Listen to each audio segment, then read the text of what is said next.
সাভারের শিল্পাঞ্চল আশুলিয়ার অন্তত ৭০টি কারখানায় ছুটি ঘোষণা করেছে কর্তৃপক্ষ। বুধবার সকাল 10টার দিকে বাইপাইল আবদুল্লাপুর সড়কের বাইপাইল থেকে জিরাবো পর্যন্ত সড়কের উভয় পাশের এসব কারখানা ছুটি ঘোষণা করা হয়। খবর পেয়ে সেনাবাহিনীর সদস্য সহ আইন শৃঙ্খলা রক্ষাকারী বাহিনীর সদস্যরা সতর্ক অবস্থানে রয়েছেন। জানা গেছে, বুধবার সকালে আশুলিয়ার বিভিন্ন কারখানার শ্রমিকরা কারখানায় প্রবেশ করলেও কাজ না করে বিভিন্ন দাবি আদায়ে বিক্ষোভ শুরু করেন। এক পর্যায়ে কর্তৃপক্ষ একে একে কারখানাগুলো ছুটি ঘোষণা করতে বাধ্য হয়। সকাল 11:30টার দিকে আবদুল্লাপুর বাইপাইল সড়কের বাইপাইল থেকে জিরাবো পর্যন্ত দেখা গেছে কারখানাগুলো বন্ধ করে ছুটি ঘোষণা করা হলেও শ্রমিকরা বিক্ষিপ্তভাবে বিভিন্ন পয়েন্টে জড়ো হয়ে বিভিন্ন স্লোগান দিচ্ছে।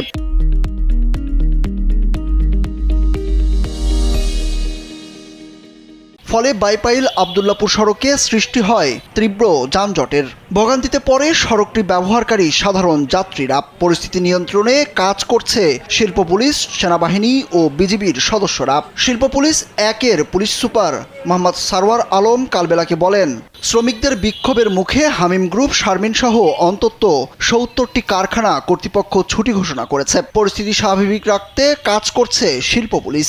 এদিকে শ্রমিকরা বলছেন, কোনো অবস্থাতেই তারা আন্দোলন কিংবা বিক্ষোভ করতে চায় না। কারখানাগুলো বন্ধ করে দেওয়া হোক সেটিও চান না তারা। শ্রমিকদের দাবি দাওয়াগুলো মেনে নিয়ে কাজের পরিবেশ নিশ্চিত করা হলেই কাজে ফিরবে তারা।